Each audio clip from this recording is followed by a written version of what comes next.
Hello everybody and welcome back to another episode of Bronze League Heroes, and today we are going to be on Volskaya Foundry featuring the blue team Leoric, Deckard, Abathur, Diablo and Phoenix, with the red team on the right side featuring Brightwing, Johanna, Garrosh, Li-Ming and Nazeebo. Already we see some very interesting strategies being pulled out by both teams. On the blue team side, we have Diablo and Leoric and Phoenix, and also an Abathur for some reason. Not sure what Abathur is actually going to achieve here, but Abathur is good on pretty much any map. Apart from maybe Grax's holdout, I don't know. Abathur is pretty good. But on the red team, we do see Garrosh and Johanna, so it is going to be the double tank meta, which I presume is some sort of strategy to sort of delay and control the enemy team until Nazeebo gets level 20, as Phoenix actually gets polymorph flipped in and does die to the tower.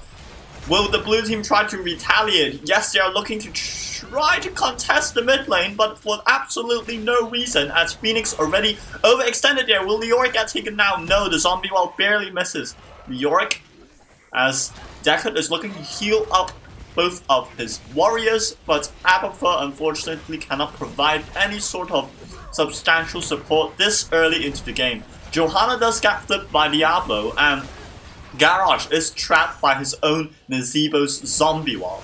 So that's already very, very exciting to watch, as we see that Diablo and Leoric are just consistently and constantly brawling for absolutely no reason whatsoever. I think Diablo might just get taken down as Johanna's condemned, and Garrosh's stun will keep Diablo locked down for long enough for Li-Ming to secure the kill, as Abathur is going to chill in the bottom lane and do some soaking for his team, which is a very wise choice for him. But you know, in Bronze League, even if you play an exceptional Abathur with superb lane soaking and symbiote transferring skills, you still won't be able to help your team, because your team is just running into the enemy team consistently, and as a result your team will just keep dying, as Johanna is actually going to clear the top wave and the blue team is going to lose quite a little bit of XP there before Johanna decides to go away and not incur the wrath of Diablo.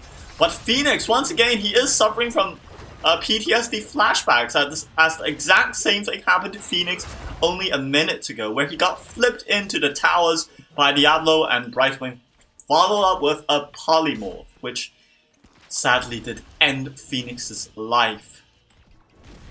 It looks like this Abathur is going for Locust build. Interesting. So this Abathur is playing the split push game all game long, but he cannot, I think, Abathur cannot actually out-split push Nazeebo. And if you ask me whether I'd rather have a level 20 Nazeebo or level 20 Abathur, I'll probably say I'd rather have level 20 Nazeebo at this point. I mean, at this level of play, which is Bronze League. I mean, a level 20 Abathur Locust build, yes, can push down lanes very quickly, but I'd rather have a Nazeebo with, you know, a completed Voodoo Ritual quest. As Leoric does get thrown in, but I don't think Garrosh understands that Leoric has Wraith Walk, which will make Leoric unstoppable for the duration. Deckard is continually throwing out potions, but Deckard is running out of mana right now, and Phoenix is not exactly positioning himself to be in the safest position possible. Garrosh gets tossed in, and Phoenix does not have any shields and is a little bit low on life. Leoric still not using his Wraith Walk, just saving up for some kind of magical moment, I suppose, as Garrosh is so low. Will he get taken out? Will Garrosh get taken down? Why is Diablo auto-attacking the other guy? Come on, Diablo. Just auto-attack Garrosh, but Garrosh does manage to not survive against Diablo, which is a very, very great pity. But the blue team is continually trying to contest this objective, when in fact with Abathur they should not try to contest the early objectives, and they should instead wait for Abathur's level 10 to get the ultimate evolution, which will provide a substantial power spike in the blue team's team fighting capabilities. But Diablo and Leoric don't care, they're charging straight in to the objective point, and Phoenix is actually not getting focused down by any members of the red team. Phoenix is very low on health, and so is Johanna, but Johanna manages to walk away with just 7 or 5% of her health, which is incredible given that the red team is running a double tank composition. But somehow the blue team did manage to get a couple of kills. And so far Abathur has done nothing but loiter in the bottom lane. And all that Abathur is doing, is literally just being a split lane pusher, I guess. Leoric going in like a man, so is Diablo getting flipped in. Diablo, the Lord of Terror, will get taken down, and unfortunately, well, maybe luckily for Diablo, he did not finish his Soulstone quest, but Leoric is in a little bit of trouble. Why is Leoric not using his Wraith Wall? I have absolutely no idea why he's not using his Wraith Wall. Maybe he already used his Wraith Wall, but I will have no clue when or how he used it, because this Leoric is just playing. He's playing Leoric like he's playing some sort of Mathale or something, just charging in straight into all the members of the enemy team and expecting them to, expecting him to have enough lifesteal and sustain to survive through all of that. But right now, Leoric is proving to be quite resilient, as Leoric actually did take the Consume Vitality at level 1, which will grant him cooldown reduction and yes, it'll grant Skeletal Swing 2 seconds of cooldown reduction, and it'll grant him some extra healing when he hits enemy heroes with Skeletal Swing. Right now, the blue team's Protector, for some reason, I have no idea how the blue team managed to get the objective at this point, given that they have Abathur, but poor Deckard is unfortunately going to suffer a horrible death at the hands of the red team fort. I would really like to see this Leoric actually just use Wraith Wall like just once. Or does he even know what Wraith Wall is? Maybe he doesn't know how to click the E key on his keyboard, perhaps. And again, thankfully the Protector is in fact tanking a tower, which means that Leoric will have a little bit extra time to run away. And so far, this Garrosh on the red team, Fa Mulan on the red team as Garrosh, which is his name, is doing a reasonably good job of peeling and sort of isolating members of the blue team and taking them out, such as the kills on Phoenix in the early game, and then right now, the flipping Deckard into the 4th range, and etc, etc. But Abathur body soaking this lane. This Abathur has not moved a single inch. I don't think this Abathur knows that Abathur can actually move, and instead he's probably only going to be using Deep Tunnel all game to move around. I have absolutely no idea what's going on around there. I mean, if Abathur just positioned like his body here, he would be able to soak all that juicy experience. But in fact, that is not what this Abathur is going to be doing. This Abathur has a completely different approach to playing Abathur, as many of you players might play Abathur. And he's going for Adrenal Overload and Needle Spine. Very interesting. I would have thought that with a Locust build Abathur, you'll be going Call Down Mule at level 7 in order to repair the buildings, to delay and draw out the game until the later stages of the game. If Garrosh gets a good flip onto Phoenix, this might just spell doom for Phoenix, and indeed it is going to be doom for Phoenix, and Diablo is slowly getting chunked away by the majority of the red team, but Diablo being Diablo has a lot of health, so there's nothing to be worried about that. And Leoric, of course, is just ignoring the rest of his team, and he's just going to be doing a mercenary camp. Juicy. Juicy. And Li Ming just loitering around, doing a little bit of AFK, and what an interesting interaction. I didn't know that at the exact moments that if you charge it as Diablo and Li Ming blinks, the charge of Diablo will actually not follow up onto Li Ming. So that's an interesting... I learned that today, tip for you, as Phoenix eats an arcane orb to the face like a man. These Abathur mines are absolutely doing nothing. I'm not sure why he placed the mine there. Diablo flipping Johanna away from his team. Great move by Diablo there. Absolutely phenomenal move by Diablo. And Nazebo is just going to trap Diablo in the zombie wall, but Nazebo and Li Ming are not the greatest follow-up composition. Well, I mean, Nazebo lacks burst damage. I guess Li Ming makes up for it in a way, but Nazebo in general is not a very good hero.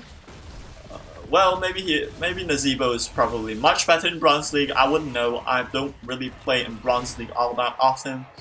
And the experience I have from Bronze League is basically by casting these games And so far, I have also determined that Nazebo is an incredibly popular pick in Bronze League.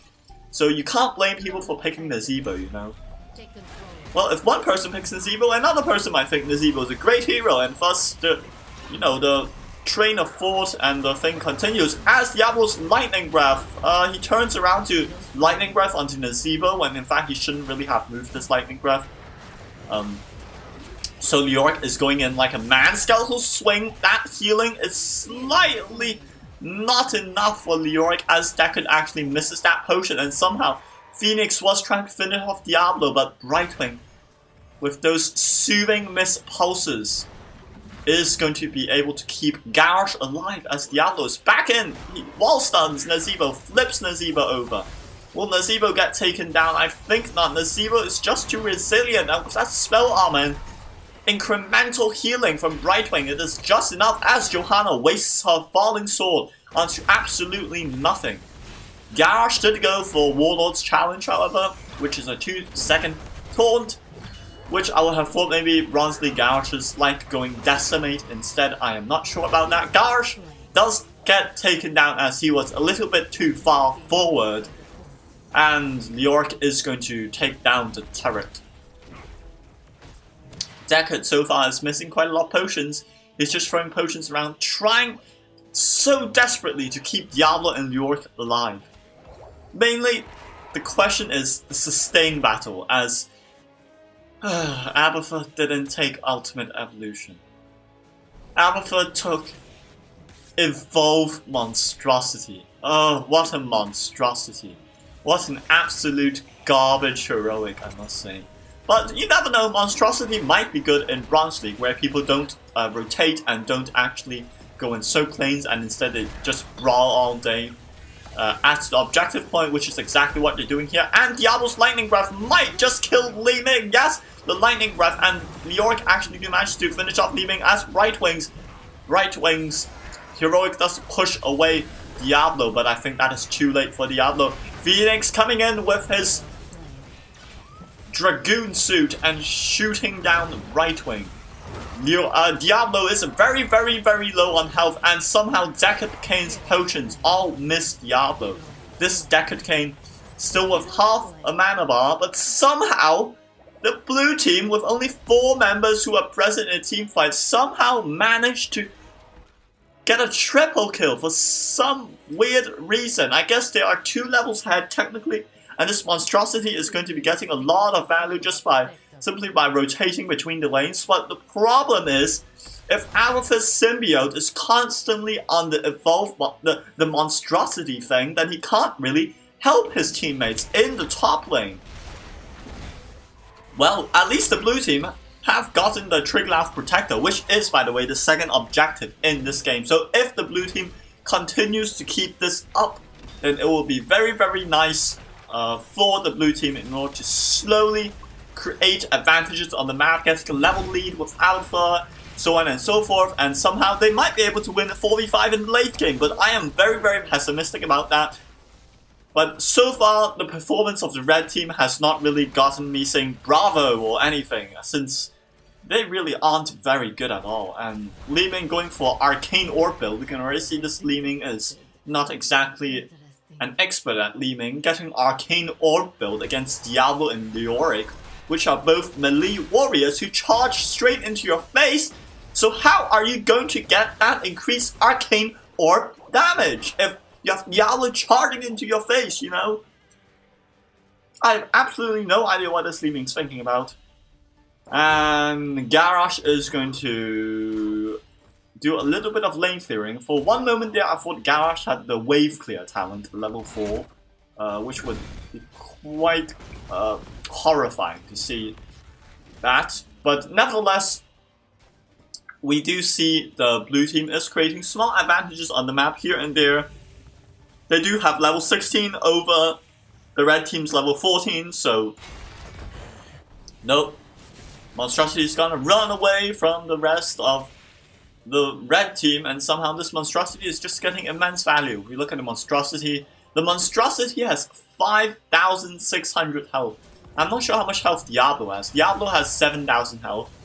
But man, this monstrosity is one tanky monstrosity indeed. And we look at Abathur. Oh, we can't actually see the monstrosity stacks, but you know, the monstrosity is getting a lot of value in these extended situations where nobody deals with the monstrosity. Monstrosity rotating between the middle and bottom lanes, getting stacks and more stacks. And at some point, I think Abathur can just stop babysitting the monstrosity and instead just focus on team fights instead. Or alternatively, Abathur could bring along his monstrosity to the team fights in order to, you know, make use of those hard-earned stacks which he so desires, which is so his soul so desires. That's a bit of a tongue twister, soul and so, right? Righto, Johanna coming to the bottom lane. Right now the talent tier advantage is not really there for both the teams, but Leorix and Tomb and the Planet Cracker. Beautiful, beautiful follow-up by Phoenix. Can't believe I'm saying beautiful, beautiful follow-up in Bronze League Heroes, but somehow this Johanna decides to get Falling Sword into the middle of the blue team, and once again the red team is losing a 4v5 battle. Well, you can't really say it's a 4v5 battle if Diablo is going to get flipped in and actually manages to finish off Garage. That was not a very intelligent flip by Garage. He should have flipped Diablo away instead, and my mouse cursor is going completely haywire, but somehow this Leaving survives just barely. I tell you, but this monstrosity must have proven a very useful asset in the team fight. Right now the monstrosity is actually tanking the keep for the blue team, and the blue team somehow managed to get the first keep of the game with an Abathur with monstrosity. And as the game progresses, Abathur is going to get a little bit more. What is this talent? Volatile mutation. Why are you getting that talent if you're going for Locust build? I have absolutely no idea. But somehow the blue team was winning, and don't ask me why, but the red team can pull a comeback as they somehow managed to take down the monstrosity first. Abathur will have to wait 80 seconds or 90 seconds. Abathur will have to wait 90 seconds in order to evolve another monstrosity.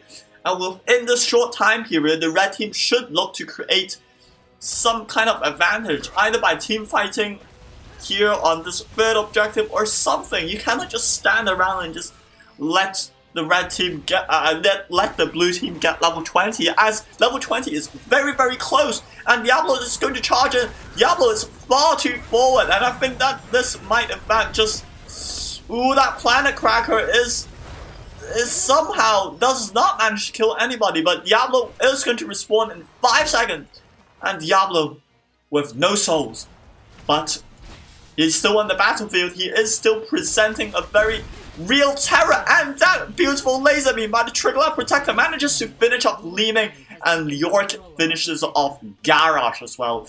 And York, being the meme god, he is going to go for the Mithril Mace at level 16, increasing his own attack speed. Will this Protector finish off the game somehow with an Evolve Monstrosity Abathur, creating so much lane pressure? It just seems that the red team is unable to respond. Johanna can't really do anything to this Protector. The only main sort of DPS, Gleaming and Nazebo, are not really contributing to team fights at all, and Nazebo is just not doing anything. And Diablo is going to use his Lightning Breath on the core, but if the Trigger Protector would just actually focus the core, and somehow Diablo just blinks in, decides to stun Nazebo, and there we go. I think the Trigger Protector, combined with the efforts of Leoric and Diablo tanking, is going to take down the core, and that is going to be game.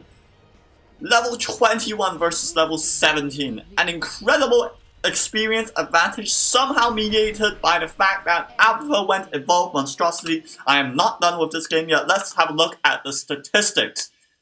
Abathur, 21,000 experience soaked for his team, with an incredible 172,000 siege damage. And for comparison, the high siege damage on the red team was 55,000. And somehow, even though Abathur wasn't really contributing to team fights with Ultimate Evolution, Evolve Monstrosity just created so much split push lane pressure that the blue team somehow managed to win in the end. But nevertheless, for now, I hope you guys enjoyed this episode of Bronze League Heroes. If you do have any replays that you would like to send in and have me cast, please do send them in to sir.lightofvoid@gmail.com. I'll put a link to that email address in the description box below.